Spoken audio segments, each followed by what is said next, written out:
Hey guys, I haven't done this in a while. Okay, so today we are starting something brand new. It's adding and subtracting decimals. And something you really need to make sure that we understand before we get started is place value.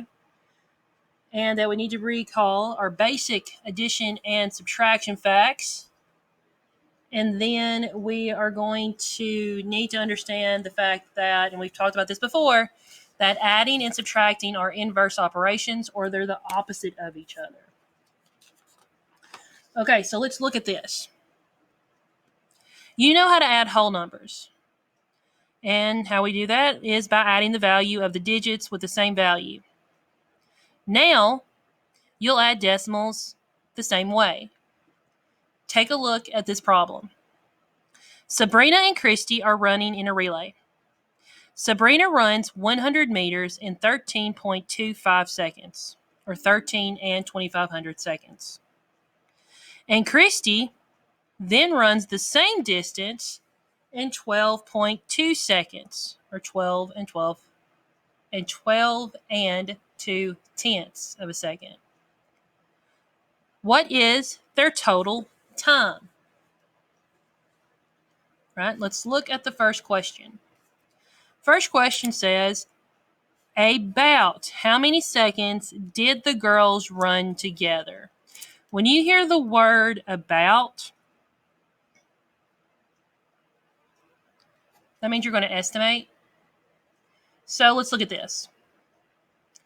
13 and 25 hundredths. If we were to round that to the nearest whole number, it would stay 13. 12 and 2 tenths. If we were to also round that to the nearest whole number, it would be 12. Okay, if we were to add this together, 13 plus 12 is 25. So altogether, both Sabrina and Christy ran for 25 seconds, both of them together. Sorry, my throat was dry. Now, how did I come to that reasoning? Well, it's like I said. I estimated the times.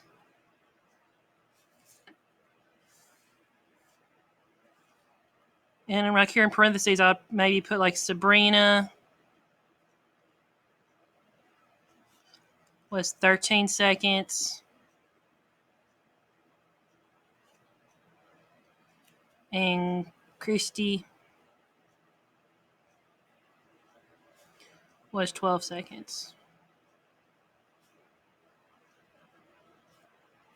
So I estimated the times, then added them together.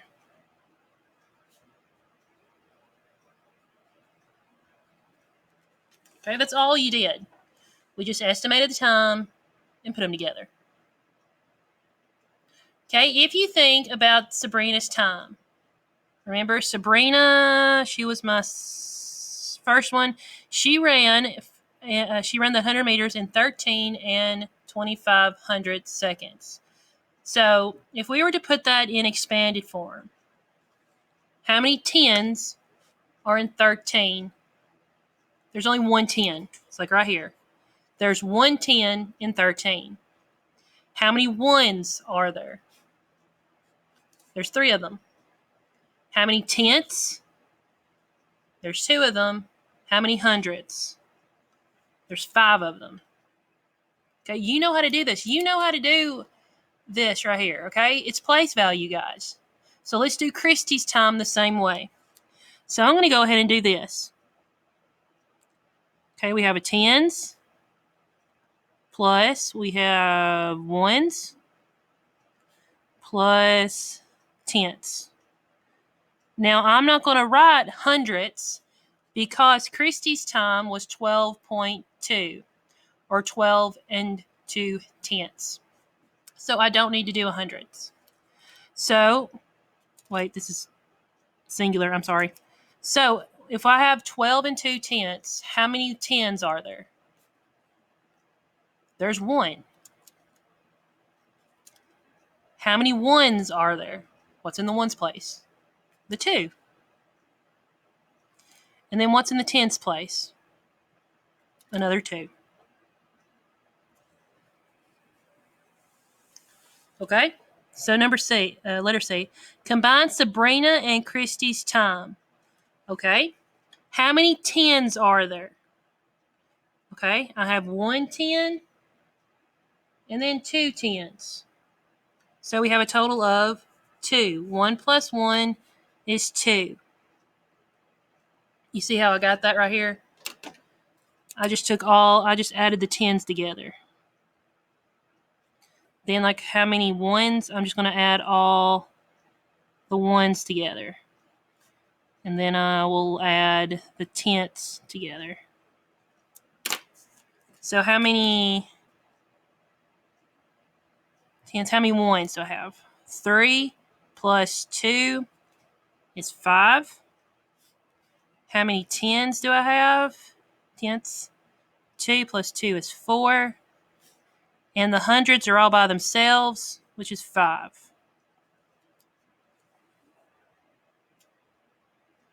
So now what we have to do is we have to write the sum of the 10s, 1s, 10ths, and hundredths. Basically, just put the number in the right spot. So we have our 10s place, our 1s place, our decimal, our tenths, and hundredths. So how many 10s were there? 2. How many 1s were there? 5. How many tenths? 4. How many hundredths? 5.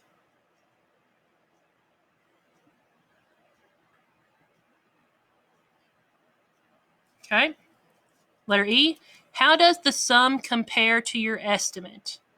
Basically, was your estimation close or not?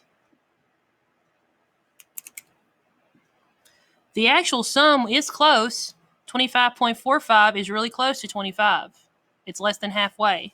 So the sum was close to the estimate.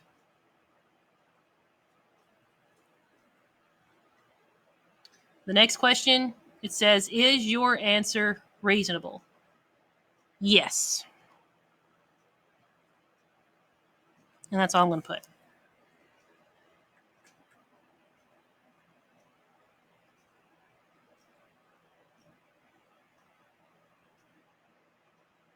I'm looking at how they wrote this down.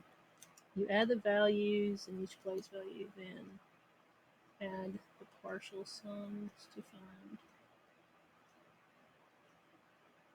Okay, it says right here, use words to explain how you could find Sabrina and Christy's total time. Well, basically, all you have to do, and how they have it written down is really confusing. All you have to do is you add all the values together.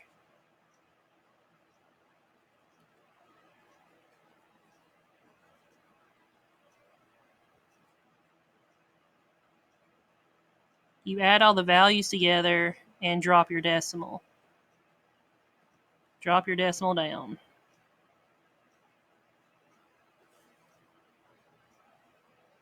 And that's all you do.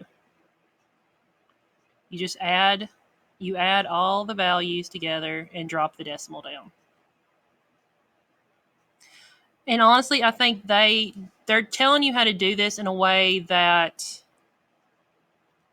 is giving you multi-steps, but it's once you get to it, it's a lot easier than how they're explaining it. So let's go to your work for today, your practice and skill, and you'll see exactly what I'm talking about.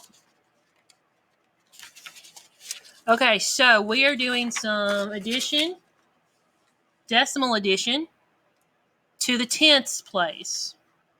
Now, something I don't like about how like some of these are better than others, but the decimals sometimes don't show up very well, especially on the Ziggy right here.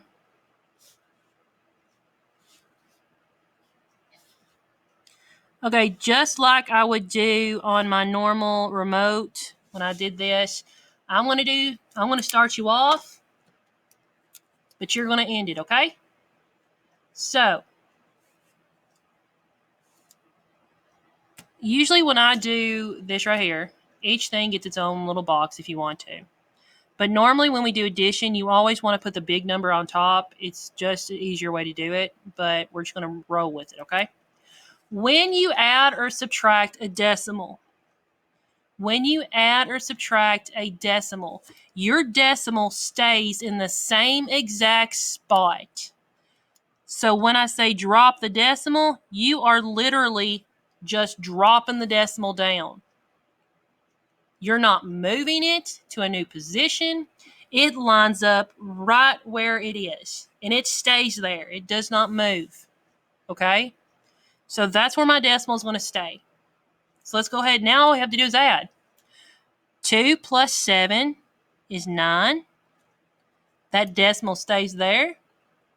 5 plus 8 is 13. Now remember, we have to put the 3 here because we have 3 ones and we had one set of 10s, and we're going to knock that up. And then 7 plus 1 is 8. So my answer is 83 and 9/10. Right, let's look at number 2. Same thing, guys. Right away, I'm going to go ahead and put my decimal down. And that's usually what I tell my kids. I say, go ahead and write your decimal. But you can only do that on adding and subtracting. Division and multiplication, it's a different set of rules. But all you have to do with adding and subtracting your decimal is bump it down. Okay, 1 plus 6 is 7. My decimal's already in play. 4 plus 3 is 7. Right, move over here. Same thing before. I'm going to drop that decimal down. I'm just going to go right here and do number 4 too. All I have to do. Okay, now, when you have decimals and you're adding, that decimal doesn't change anything. If this number was 843 plus 28, you would do the same thing. Only thing that changes, we have to drop that decimal down. So when you have 3 plus 8, you're still going to put the 1 here from the 11, and you're still going to kick over that other 1 right there to the 1's place. You're just moving it to the next place value over like you would regrouping anything else. 4 plus 2 is 6, plus 1 is 7. 8 plus 0 is 8. All right, last one, and the rest of it y'all are going to do on your own, okay? Because I know you can. 9 plus 3 is 12, so I'm going to put a 2 here and kick up my 1. And then have 1 plus 8 is 9, plus 1 is 10. 5 plus 2 is 7, plus 1 is 8. All right, guys. So I want you to finish this up. Now, for my homeroom, because of my mistake, if you have paper at home, okay, I want you to write these problems down, please. You may need to pause the video. Write these numbers down and work them out, please. In my homeroom, you'll know what I'm talking about because I wrote a message on Google Classroom. I gave y'all the wrong math packet, and I apologize, but please bring that math packet back. All right, so you have 6 problems to do. Then you'll have your numeracy and drill like we always do, and just work on those. All right, I will see you guys tomorrow for Hybrid B, and look forward to it. Talk to you later.